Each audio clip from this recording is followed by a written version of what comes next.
What's up, everybody? Welcome to another episode here at Trembles. So today, we're back at the shop. So today what we're going to do is similar to what we did a couple weeks ago where we broke down the Bronco, everything it's gone through, all the damage, all the parts it has, and how they held up. We're going to do the same thing with the Gladiator. The only difference is the Gladiator actually has twice as much miles. The Bronco was at like 22K, and the Gladiator's actually at 48K. So what we're gonna do is we're gonna put it up on the lift. We'll show you the undercarriage, start going through the suspension, what I'm gonna do next, and then obviously kind of just break down what it has, how it's taking all the beating, so on and so forth. We're not gonna be installing much like we did on the actual Bronco, but we do have some broken parts that are right here. So I'm gonna show you that as we put them back on because the exhaust fell off on one of the trails and I just never put it back on. So today we're gonna put that back on. We'll break down the Gladiator, everything that it's gone through, how it's taken the beating. And yeah, if you guys have any questions, comment below, let me know, or send me a DM on Instagram or email, whatever you want to contact me with, and I'll answer them for you. But let's get into it.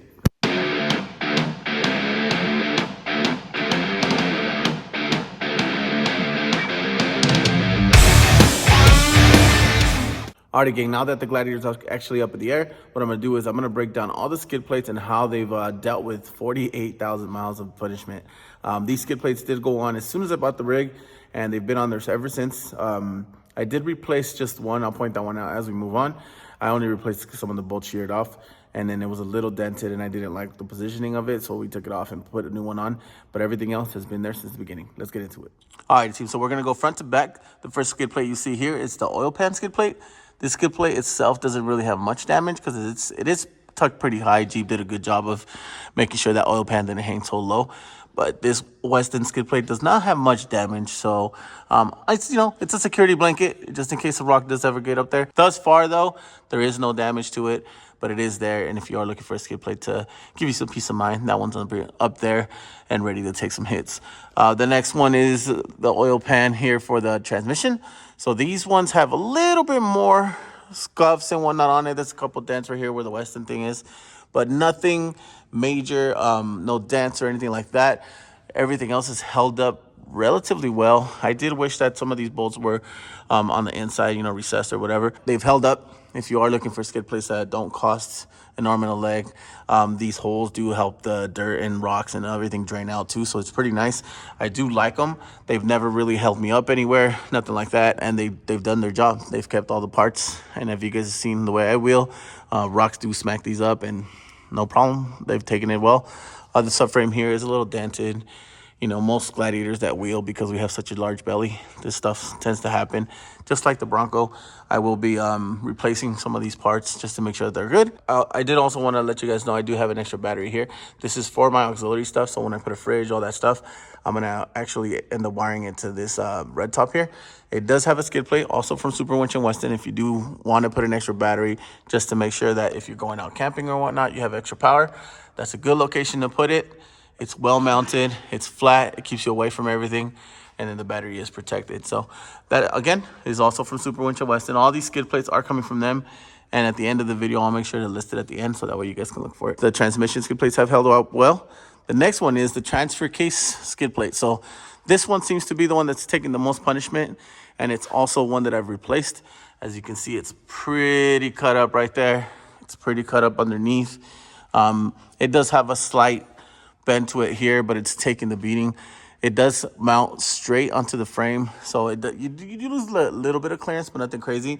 And but again, it's protected the vital piece that it needed to. It's done its job. I've had no issues with my transfer case. And I mean, all in all, it's a win. So I'm probably going to wash this out really nice. I'll probably just respray it to make sure it stays clean and not all crusted and rusted like that. And again, it does have all the holes, so like if you do catch dirt and whatnot, it ends up falling off, which a lot of skid plates don't have. So they have a tendency of catching everything and making it stay up there. I know the first time I put these on, a lot of people were like, oh, these holes are going to get you caught up on rocks. And honestly, I thought the same thing too, but they ended up working out well. And it's never been an issue for me. Again, if you've watched my channel and followed it for a while, you guys know I wheel this Gladiator pretty hard, and it's done me well, man. I've never had an issue with anything underneath, at least breaking, knock on wood, obviously, and it's held up well. Now, as for the factory skid plates, I mean, they're still there. They've taken an absolute beating. 46,000 miles that are on this Jeep. It just keeps moving. These skid plates are a little bit more dented. This one is for the gas tank, and you know, I'm sure that a lot of people have theirs and look like this, but I probably should look into replacing this one, putting something a little bit tougher. Or I think most of the skid plates that you buy for these aftermarket parts, they just mount underneath and kind of protect it, give it another layer. So as you can see, that one is pretty torn up. Again, completely stock Rubicon. So, you know, as I go through it too, I'm going to be replacing a bunch of bolts and whatnot that are kind of shredded. But that skid plate itself has held up pretty well. All the welds here on the arms, same thing as the Bronco. A lot of them hang low. So what I'm going to do is probably cut these out, put some new ones, and then maybe put a skid plate so that way it doesn't happen again. But as I go, you kind of learn, you know, what stuff gets hit the most. This one is pretty bent up also, as you can see. And what happens is it gets flattened out, so I need to get it back in, get it to its right spot, and then re-weld it and put a new bracket there. Everything else back here is relatively stock. I haven't put any skid plates for my shocks or anything like that. Get the exhaust next, and we'll talk about how high it's right here and what happened. But yeah, we'll just keep moving. All right, so I mentioned my exhaust. This is the actual rest of it, the muffler, the rest of the pipe. The exhaust actually took a beating, took a hit on a rock, and it ended up breaking one of the C-clamps that is back here. So what I had to do was take it off, and I just haven't had time to put it back on. So I'm going to put that back on. I do have a video of this install. It's been on there basically since I got the truck. I believe it's from Dynamax. Done me very, very well. It actually is very tucked in. Where I got it caught is just because I had it on a crazy angle. But the exhaust itself has done well. Obviously, you can see it's old and beat up, but it keeps working. So I'm going to put this back onto the truck. It sounds really good. If you want any of that information, go back and watch one of my videos when I installed it, and you get all the details of that actual exhaust. But yeah, we're going to go ahead, put that back on there, and then we'll go down to suspension. We'll break down what it has, what I've bent numerous times, and we'll break that down. Alrighty, team. So we just got back under here. The exhaust is completely back on. So I did find the issue. This is probably one of the most important things. As I do these reviews, I also take notes on what's damaged or needs to be replaced. So this is an actual bracket that goes right there that actually fell off. So you can see that hanger doesn't have a holding point. I think that's what's causing the exhaust to twist. See, every single one has a point. Maybe it broke off. That's why the first time when it came off, that's why it came off. Not really sure, but the exhaust goes all the way down there. It tucks up nice and high. I did want to show you placement. And then it comes down and it dumps right there. So, I mean, realistically, ideally, probably dumping it here would be cool. Coming it down right there, but they bring it all the way out to here. The exhaust works well. It's taking a beating. It doesn't look like it has any dents or anything on it. So it's been tucked away from damage this whole time. So it's been great. It's been there for 2 years. Yeah, no complaints myself other than that bracket, but that is an OEM bracket, not one that came with the exhaust, so it's right there. Now we're gonna do suspension next. Stay put, because this one does get spicy. Alrighty, team, so before I break down the suspension, I did wanna be honest with you, and this is my second setup. The first setup I had was an Icon setup that I put on as soon as I bought the Gladiator, and it just didn't do well. I don't know if their product is better now. I have no idea when it comes to that. First impressions for me were I put it on. I had a stage 4 kit, I think, when I first bought the Gladiator. We tested it out and did like not even real trails. We just went out, we took it out, flexed it out, and I broke a shock on the first pass, and then they sent me a new one, and then I ended up breaking one of the bushings in the arms. So I just decided, hey, you know what? I'm gonna take it off, get my money back, and then I went and built my own. What I did was a JKS setup that I'll show you here shortly. That's just kind of something that happened, so I wanted to be honest with you. This is the second setup, but after I threw on the JKS, I think the Gladiator had about 6,000 miles on it, and then yeah, this is pretty much where it's at now. It has been this way for about 40,000 miles. Let's get into it. All right, steering components. Part of the suspension, I'll just say that this is part of the steering components for me, are obviously RPM. I rode with the stock ones for a very, very long time with no issues, but I finally started experiencing some death wobble because my ball joints were worn out. So as I break down the suspension, I just wanted to make sure I pointed this out right up front. RPM seems to be one of the better brands. They take a hit and just kind of keep moving. The actual ends come from Apex, and they're really, really nice ends. So I've been having them on here for about, I don't know, about 1,500 miles now. They've done me very, very well. Other than that, steering wise, I haven't switched out my pump or anything like that. That's all completely stuck. I haven't done anything to it. Again, it's done me well. I know I wheeled it hard, and maybe I have one of the lucky ones that just done well, but I've had no problems up to the point where I had to replace the steering by RPM. RPM does have nice stuff. I've banged it up and keeps moving. See there, you can see some of the nicks and knacks from underneath the actual bar, and their bars do have warranty. So it's a really nice piece if you're looking to upgrade your steering and make it a little bit stronger. RPM's 2.5 ton, I believe it is. For the JT Gladiator, it does really, really well. All right, team, so let's talk about suspension. So for the suspension, I went with the JKS setup. They do have their own JKS shocks. I decided not to go that route, but we'll talk about my shocks afterwards. Right now, we're gonna look at the arms and their suspension. So these arms are adjustable. They are greasable.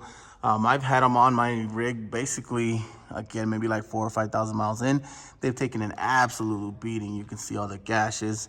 Never had any issues with them breaking or anything like that. They've taken pretty much anything I've thrown at them. They flex well. If you guys have seen my videos, you guys know the Gladiator does party, does flex pretty decently, and the arms have done me well. Their springs are right there. So the springs have also done really, really well. I do have a custom setup of 600 pound springs up front and then 700 in the back, but there's the arms up front. Let's walk to the back and show you what these look like. These are not adjustable. These are all set, but have all taken nice gashes, nice hits. As you can see the ends right there. These are flat, not round. The front ones are rounded off, but the way that's actually made makes them slide off of rocks good. So you can see some of the beating that it's taken there. Obviously the top ones don't get hit that much. Damn, look at this mount, it's completely destroyed. But all the joints, everything on the inside, there seems to be a little bit of damage in there, as you can see right there. But they've held up well. I do plan on switching the suspension out. It also comes with the rear track bar that's right there. I do plan on switching the suspension out only because I want to go a little bit taller, and I do not believe they offer a higher lift, except for in a 3.5. So this is a 3.5 inch lift. And then my shocks.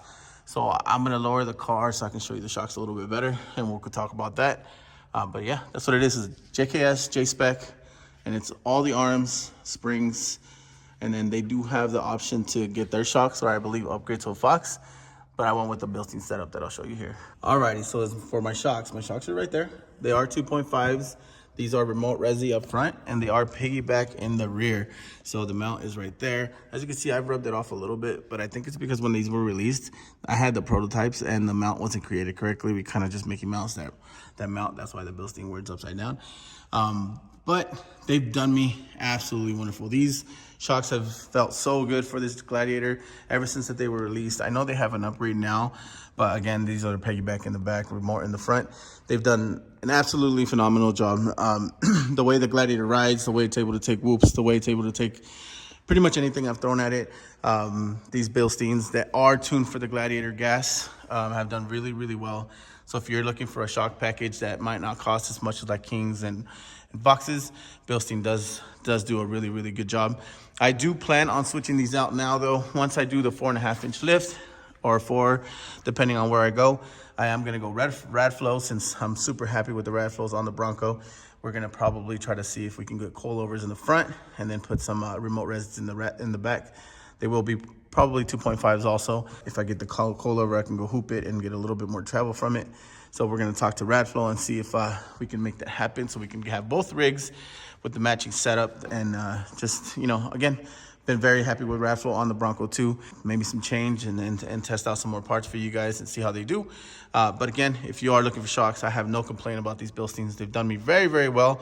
And yeah, man, look no further if you're looking for shocks for the Gladiator. I also do have the Sumo stops, which I'm gonna raise the Gladiator up again so I can show you. If you looked at my breakdown on the Bronco, I also have those on there. You can kind of see them in there. There's a Sumo stop right here. Oh, look, it's loose. So that's something else I have to fix.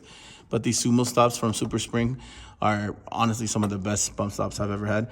I've driven a few that have hydraulic bump stops, and even the Sumo stop seems to work a little bit better. Don't ask me why. It just, when I drove it, that's what I felt. This one has taken some damage, as you can see right there. I don't know if it's because of the mounting point, but I don't think anything is hitting. So that's something that I'll have to look at and definitely replace. So a little bit of damage there, but I'm sure the bump stop's still okay. I'll show you what the rear ones look like, just in case you decide to shop for some. Again, these are Sumo stops from Super Springs International. Check them out. I'm super, super happy with them. I have them on both rigs. Let me show you what the rear looks like.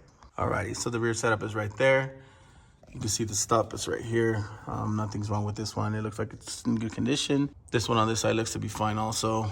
No problems here. Everything seems to be tight. But yeah, so that breaks down my suspension for the most part. Obviously, I don't have any end links here. I bent them up. I did show them to you guys earlier. They are from the JKS setup. They're just not strong enough, honestly, for the flex that the Gladiator is giving me right now. It seems that I always bend them for some reason. They do have something a little bit stronger, so I will reach out to them and see if possibly I can grab some from them. If not, I'll probably get the Mad Scientist Oscar to make me some with some Heims, and just so they don't break anymore. And, you know, I do have a rear sway bar because this is a boat. It definitely sways if you don't have front or rear disconnects, and I already don't have the front. But the truck seems to ride fine with just the rear sway bar, so I do like it without the front disconnects, and I don't have to worry about electronically disconnecting it and not disconnecting it. Yeah, I just decided I'm not going to run the front one, but I would like this rear one, and then eventually save up some dough and buy the anti-rocks for the front and the rear. I really do like the Rock Jock setup. I'll have to figure that out and get it done. Next things we'll talk about will be my axles and what's been done there. All right, team. So before I break down my axle setup and what, you know, it has, I do want to just give you guys a quick disclaimer. This is just my opinion, okay? This is the way I've wheeled, the way I feel like it has worked for me. Doesn't mean that there isn't a better setup. Doesn't mean that you can spend money and make it worse. It's just one of those things that, like, I know a lot of people say you have to re-gear, you have to lock, you have to do all these things. Mine is a Rubicon, so it obviously comes with front and rear lockers. The way that I've driven it, it might not work for other people, but for me, it has. I travel very far. I rock crawl pretty decently. And then obviously we're taking it out on overlander trips and whatnot. My setup, again, it's a very minimal setup up to this point. I drove on it with stock axles, stock pretty much everything for a very long time, and it did me well. But now I'm finally beefing it up, getting it ready to go to the Rubicon. Not that it absolutely needs it. You're supposed to be able to do the Rubicon basically in stock form. But I do want to show you what I upgraded to recently and how I wheeled it with stock axles and stock everything, and it did me very well. Obviously, learning to wheel, learning to drive your own vehicle was kind of part of the whole situation here. But let me show you my setup and then what I'm doing next and what to expect. Let's get it. All right, so first things first, those are the links from the rear that I did bend. So I'm gonna try to bend these back just so I can put them on there for now because I don't like the way the Gladiator sways without any end links. But these are also from JKS. They're actually not like super cheap. They are not long enough or strong enough for the Gladiator, which is really weird because I wheeled with them for a while and they were fine. But once I started like really maxing out the flex, I bent a couple of these. So yeah, I'm gonna reach out to JKS, see if I can either get some of their stronger ones. They do have warranty, so I'm gonna see if they'll send me some new ones and whatnot and take care of that. As for my axles, so we'll start here. I am a Yukon ambassador. I do work with Yukon now. These are chromoly. They come completely ready to set up. So you do have to press in the bearings and whatnot, but once they're all set up, you just throw them into your axles and it gives you way more strength. Obviously, they are chromoly, so they are a lot nicer than the stock ones. These are for the back. But yeah, Yukon does carry them. And if you do decide to go Yukon, hit me up because you guys can get a discount through me. But that is my rear setup that's not on yet. But I am going to actually go drop them off at All Terrain with Mr. Gus. He's going to press them and get them ready for me, and then I'm going to drop them in. But let's break down the front first, and then I'll show you the rear end. Alrighty, so as for the front, let's talk about the outside of the axles first. So as you can see, these are reinforced. I do have the Arctic kit, so it comes with gussets. It comes with the skids for the shock here, and then it also comes with the actual truss. So Arctic does make an awesome kit. From everybody I talked to, their kit's the one that's worth putting on the rig. So we went ahead and gusseted, so it comes up to the top there, comes up to the side here, and it's a really nice setup. And it's not very expensive for what you get. Obviously the labor and putting them on is gonna be what gets you, what gets a little pricey. But the actual gussets to the actual truss all the way across, and then some of the skid plates look absolutely awesome. And they already have put in some work, as you can see there and on the other side, especially for some of you guys that have really expensive coilovers and whatnot. Protecting them underneath here is really important. As for the cover, I do have a Yukon cover. This is one of their HD covers. It was super nice. So once I serviced the axle and changed out the fluid, I went ahead and threw that one on. It just looks better. It stands out. It's a lot stronger, and mine was pretty beat up. The actual factory ones are super thin compared to these HD covers. So Yukon makes a nice cover. They do have it in purple too, and I was planning to get it purple, but just they didn't have it when I went shopping for it. There's the Arctic setup, and that's the exterior for the most part. On the inside, I don't know if a lot of you guys know, but the 392 and the 380 both have equal length axles. So I actually have axles from a 392, which are CV, that goes there. And then obviously you can see the other side. Gus from All Terrain actually recommended me to do this. He had them in stock. He said, hey, let's try this and let's see if it fits.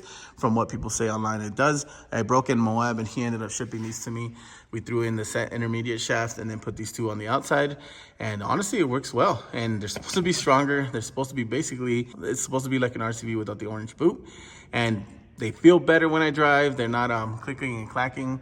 And so far, so good, man. And now when I need to replace an axle or carry one, I just have a RCV instead of one of your traditional axle shafts. And it's held up very, very well. So I have no complaints there. But again, if you do not want to buy some axle shafts, if you can find a 392 takeoffs, maybe that they upgrade, or even buy the 392 RCVs. I mean, at that point, I guess you can just get JT ones, but that's what I did. It was inexpensive. Gus hooked it up, and it feels better, and obviously there's a little bit more strength there. That's my front end. I do not have it geared. I'd still run 410s underneath there. I do plan on gearing it eventually. I just haven't just yet, just because, it's one of the pricier things that you have to do to the rig. I do not get 8th gear when I'm driving.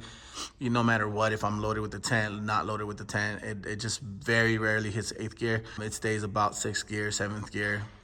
So that's one of those things that once you re-gear, I don't know if I'm gonna go 488s or in the 5s. I'm just not sure yet. More than likely, I'll go 488 just to give me a little bit more gearing. I do plan on going 40s eventually, so maybe going to the 5s will be a little bit better. But I do like how it feels on 410s. With these 38s, I'm fine. When I'm going up hills, yes, it lacks a little bit of power, but I'm not unhappy with it. Especially when I'm crawling, I've never noticed where I get to a point where I need more gearing. I just turn it on Off-Road Plus and it seems to be fine for me. That's my opinion. If you do like better gearing, it will be better for crawling eventually. So I will finally get to that point. Before the end of the year for sure, I'll knock that out and I'll gear it. And it'll probably be Yukon gears also. So I'll make sure to throw those on and give you guys the difference of how it feels. But for now, that's the front end. Let's move to the back and close out these axles. All right, guys, so we're here at the rear end. So my rear end, I'll just be completely honest, I have bent a couple shafts in the back. I did have a way more aggressive setup in my rims, though. I used to have a negative 38. I think Black Rhino wheel, that was a bead lock. And I did a couple of trails that were kind of spicy, and I did end up bending. I think it was my driver's side shaft, so I ended up replacing those with another factory one. I just never upgraded because I wasn't sure what I was going to do. But now that we're back here, as you guys can see, I did buy the Yukon ones, so I'll have chromoly shafts from now on. And I also do not have an aggressive 38. I do have, I think it's a negative 12, and we'll talk about, tire and rim package shortly. But as for the rear, again, Arctic truss. This truss looks really, really nice, and it looks like this one's one of the easier ones to put on. And then Yukon HD cover. Fluids, I'm not sure what I used. I think it was Redline. I'm not 100% sure. Maybe it was Royal Purple. For you guys that really are interested in that kind of stuff, I don't dive into it too much. As long as you use the right stuff with the right ratings, everything should work the way it should. 410s, completely stock. And it's done me very, very well. Again, for the exception of the bench shaft, everything else back here is completely stock. But once the shafts go in, it'll be a little bit stronger and should be able to take a bigger tire, no problem. Especially the way I wheel. I don't ever really send it. It's just not the way that I like wheeling or crawling. But the truck itself has done well up to this point when it comes to axles and gears. I haven't had any problems or broken anything there.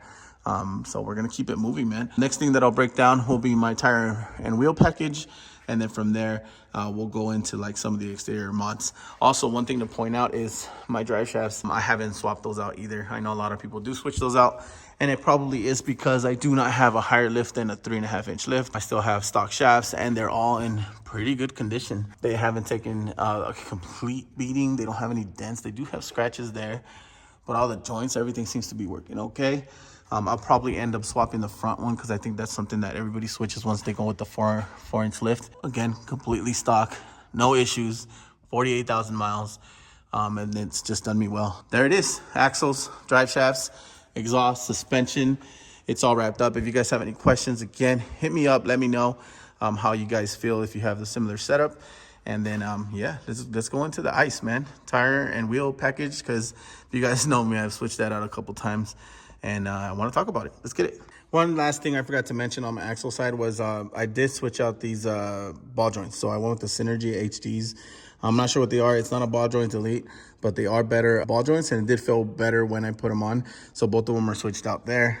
And on this side, I broke these during a Moab trip. They came off my factory ones, so we ended up replacing those. But I will eventually do the delete and make them a little bit better. I think Dana makes them. They're just pricey. But yeah, that was something that I forgot, so I wanted to mention it. Now let's go to tires and wheels. Alrighty, let's talk about wheel and tire package. So if you guys have known me, I am a huge proponent about having nice rubber because it just works. Obviously, if you drive on Patties, don't even talk to me because Patagonias do not grip. Everything that I've noticed, and I say this from experience, I am not hating on tires. I am not saying that they don't work. I have tons of hours and gigabytes of actual wheeling, and I always see how tires are doing, tire placement, and how they grip. And, you know, above all, most tires do relatively well, and Patagonia has been one of the ones that fails the most for me. So anyways, we're going to move forward. Falcon. So this is what the tire I've been rocking for about a year and a half now. I've had MTs, I've had the AT for a while, but MTs has kind of been the choice that I've been rocking now for a while now. And from testing it and actually wheeling on it, it's been doing very, very well. The more you scrub them in, the more they like to grip. When I first had them and they were relatively new, they weren't doing very well, honestly. But once I put a little bit of a scrub on all of them, they ended up hooking up very, very well, and they did good. Again, if you're looking for a tire that could take a beating, that grips very well, it's not very loud, it does good in dry, it does good in snow, good in wet, and great on the rocks, the Falcon MT is one of the better tires. I really like the Yoko Geolander MTs. It's a little bit of a louder tire, but also gripped very well. And then, I started using the Falcons, and I've seen Oscar use BFGs, XComs. And for me, honestly, the Falcon has been a lot better. It seems to be like the more reliable tire. And I really do like them. I mean, I've been very, very happy with them. Mr. Doug has been a very cool guy. We've gone out and beaten on them, and not just on my rig, but on plenty of rigs. Even the Weston rigs have Falcons now, and they've done very, very well. The tread is cool. It's not overly aggressive as some of these tires. As you can see that they are scrubbed in now. These have about, maybe like 5,000 miles on them. They're wearing correctly. Obviously that has to do with your suspension setup and making sure you have your alignment correct. Again, Falcon MTs for the win. They've done very, very well. And I know the ATs are some of the more loved tires too for cross treks and pretty much everything in between. Everybody swears by the ATs, and I had them on the Gladiator when it was factory. They did well in the snow. The MT has never let me down. Never had a flat. Never had anything cut up or anything on them. This is my second set. The other set I passed down to a friend, and he's loved them. I love them. These are low range C. They're not E-rated. They're not super heavy, but they could still take a beating. These MTs are great. I know they have a new compound. I think Dave has one here. I'm going to go bring it and show it to you guys so you can see what it looks like. Alrighty, team. So Dave did have an RT hanging around. So this is their new compound. It's an AT, MT kind of blend. So the RT does look like that. The sidewalls look awesome on this tire. This is probably what I'm planning to put on the Gladiator next. It's supposed to be a little bit quieter. Again, even though the MT is not loud, this is probably going to feel a lot better on the road just because it's a hybrid. But it looks really, really good. And they do make it in a 38. So that's pretty dope. As an AT, RT, as an AT, MT mix, I don't think any other company has an RT this big. But, don't quote me on that. But this is the Falcon, and it's right there. Let me get you all the specs. The tread looks cool. There it is. It's the Wild Peak RT. All these are actually 37s, but I think they do make a 38. And these are actually load E, so these are even stronger. But yeah, that's what they look like. So as for my rims, if you guys have seen the channel since we started, I did have Black Rhino beadlocks when it first came out. And we went to SEMA, did all that good stuff. The Black Rhino beadlocks were a lot heavier. It was a negative 38. You also tend to stress everything out a little bit more. Again, that's how I bent the rear shaft. I had the negative 38 offset. I think with the poke and the stress, it ended up bending the rear shafts. So I ended up toning it down. And ever since then, I've had 3 other sets of wheels. I had a negative 18, I believe, before that. It was an MVX wheel. And then I have now the Rika wheel, which is a negative 12. And I honestly do feel like a negative 12 on pretty much any Jeep or Gladiator looks really well. It's aggressive enough, but not too too crazy where you're stressing everything out. And the wheels themselves, I haven't had any problems with any of the makers that I've had. The MVX wheels have took a beating. They made it okay.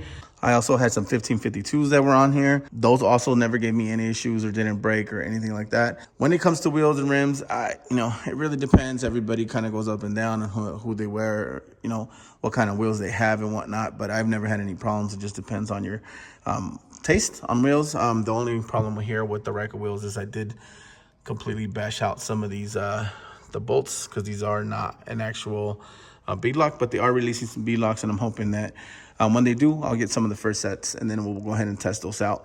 But the structure, for the amount of work that I put these wheels through, zero issues. I've had no problems with them. They air down all the way to 8, 12 in that area pretty much every time I wheel. They never debead. I've never had problems with them, and they've done well both on the Bronco and on the Gladiator. And I know Oscar has them on his rig, and I know Kevin and his Subaru has them on his rig, and they all like them equally and had no problems with them. It takes a beating on the rings, obviously, because I actually do wheel my rig, but no problems there. My previous video with the Bronco also shows you the ones they have, and they're the exact same wheel, just those are polished. These are gunmetal. Shout out to Ryker for providing the wheels. They've worked well up to this point, and hopefully they'll have some bead-locks ready for me, and we'll go party in those. Next thing we're gonna talk about is pretty much all the rest of the body, what that looks like, and the light package. So I'm gonna drop the Gladiator down and show you that. Hopefully you guys are enjoying this again. I know a lot of people have their rigs and their ways of doing things. This is just something that I tried, and a lot of it was because obviously I do have a platform, and some of these companies did help me out when I first started building them. Been kind of in love with some of their stuff. It doesn't break on me, doesn't give up, so I just keep using it.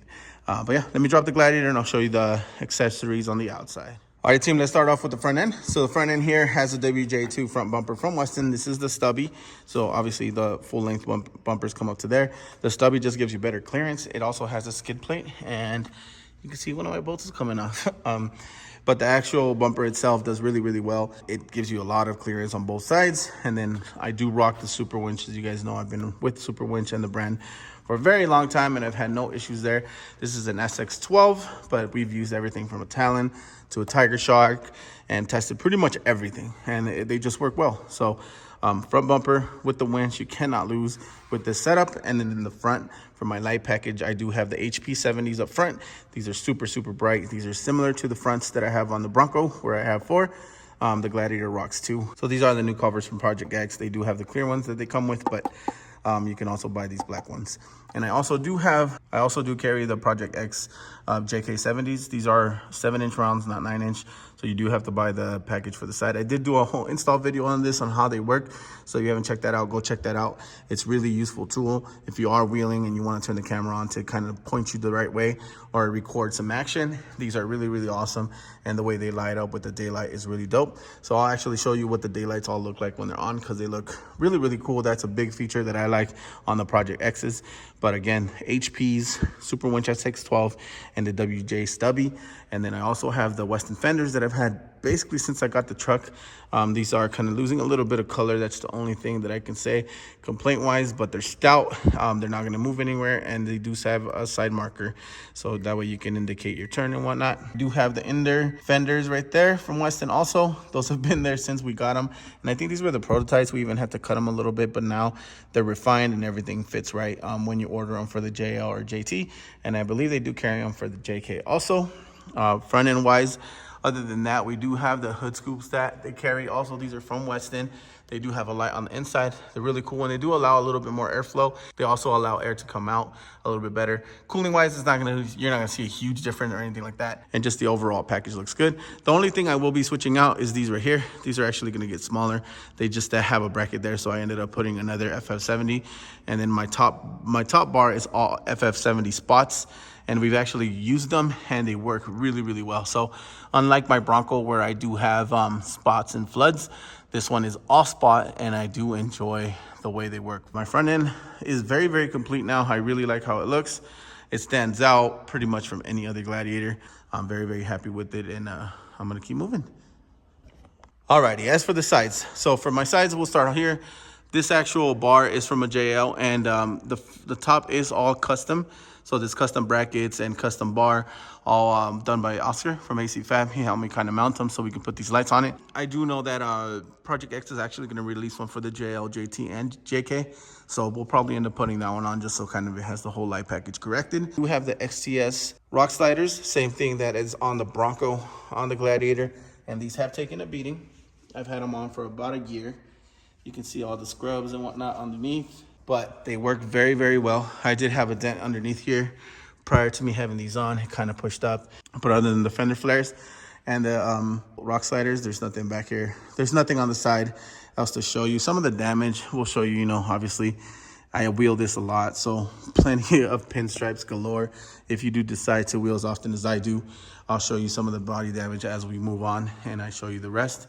But on this passenger side, I don't have any damage bodily wise other than some scratches and this minor dent right here that I got from some of the old sliders that I had that pushed up. Alrighty, as for the rear, so the rear's actually been redone. I was hit on New Year's Day by a 2500 Dodge Ram. I'll post a picture here so you guys can check it out. And when I got rear-ended, this whole thing had to be replaced. And not really because it took damage, because I had this Weston bumper and it honestly absorbed the most of the hit. I thought for sure I was gonna have some structural damage, but they checked the frame. Nothing was wrong with it. They did replace the tailgate because it had a bend right here. And tailgates are kind of funny. You just have to replace the whole thing. They did switch out this side panel. On the bed on the Gladiator, it's all in pieces, so you can order different pieces and just kind of plug it in. But again, this is a Weston bumper. But as for the rear, that's pretty much all I've done. My goals are to finally have the bobbed. I'm trying to bob it with the original bed because I think it looks cleaner. Eventually having it shortened is kind of the goal. So just to get more clearance and the way that I'm wheeling it to, you know, be able to have better angles when I'm rock crawling and whatnot. I do have a broken light right there. I don't even know when that happened. So we noticed it a couple months ago. This is the performance LED too, so it's pricey. But I haven't replaced it just because the light still works. Everything is fine there. So the plan is to eventually wrap the truck and kind of cover this up after I get it all buffed and whatnot. I do have a dent here. Same thing from some old sliders that I had. I was wheeling pretty hard and fell on them pretty nasty. Other than that, that's pretty much everything that's done to the outside. As for my bed, I really haven't done anything to it. I do have obviously the Mopar rails because we do put the rack back here. So I am gonna put the rack back up. It's also a Western rack because I'm gonna put my spare tire on the top just so I have some space. Put a picture here so you guys can see what it looks like when it's on. I've done it both with the tent and with the wheel, and it's done well. On the inside, the rear, nothing, completely stock. And honestly, for 50,000 miles that I've put this truck through, it's held up well. I put a beating on it. Scotty's back here jumping around, causing a muck, and the interior holds up well. I have washed the seats a couple times now, so it's probably time to do it again because we had it wheeling without a top. But other than that, I really haven't modified anything. Obviously, like the basic Jeep stuff, handles, mats are the Mopar mats. These are the nicest mats you can buy, so don't go buying any aftermarket stuff. I do have the spider shade up top. And then as for my holders, I do have the bulletproof holder. And then I think this was just an Amazon mount. And then I put the actual rugged mount that they sell, and it works out fine. But the interior is all completely stock. Haven't really done much there. I don't have the actual switch panels that some of the nicer Rubicons do back here. So I did go with an aux beam, but we're probably gonna switch that out and put a ghost box. It's just nicer. Honestly, the ghost box is way more interactive, and it's just gonna go with pretty much all my setup that I have now. But the inside, that's what it looks like. Again, seats are all still in good condition. They are dirty, but they're in good condition. No problems there. Obviously carry my super winch wireless remote there. And then the compa Jose and Josh hooked me up with that nice, I don't even know what that is. I don't even know what it's called. But I let Josh borrow the truck and it came back washed and it came back with that. So I'm just gonna leave it on. It's gonna be good luck from now on. And then, I do carry on the inside. I always have my soft shackles because they're easier to get to. They're just on my little handles. And pretty much that's it. Again, very basic, but not basic, I guess you can say, because it's not an extreme build. I don't have hoops. I don't have coilovers, but it does have a pretty nice build that's very usable. And you guys have seen me wheel it in the channel. And if you haven't, go back and watch some of the videos because the Gladiator platform is probably one of the most capable platforms because A, you do have the wheelbase, which everybody nags about, but it honestly helps you more than it hurts you. And then B, it's a truck. So you're able to use it as a truck on your daily use. and kind of fit your whole family in there, carry all the stuff in the back, and it really doesn't stop you from crawling, getting anywhere you need to get to. And it just looks good. Once you lift it, put some tires on it, capabilities are all there. As a mid-sized truck, this is by far the best. Tacoma, ZR2, all those, say what you want. The Gladiator beats all of them pretty much in any category. Sound system, interior, all of that. Obviously, it just depends on your taste and whatnot. But when it comes to overall performance, the Gladiator can't be beat. They have a diesel version of it. There's a gas version of it. I think you could even get them in a manual. So pound for pound, mid-sized truck, this is definitely where you want to go if you want to do crawling, overlanding, pretty much anything. It's just a better truck.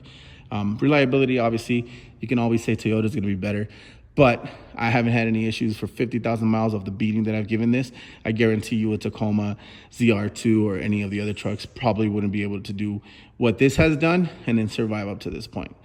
Prove me wrong. If you think you can, have done, just go do hammer down in one of your trucks and get out of there with no damage, trying the lines that we did, and then get back to me. Do it, you know, you can fit a big ass tire with a very short lift, and it just does well. Shout out to everybody that's helped me build to this point, and I plan on building it more. Bob in the back, putting coilovers up here and all that good stuff. Appreciate you guys sticking around. We'll close you out soon.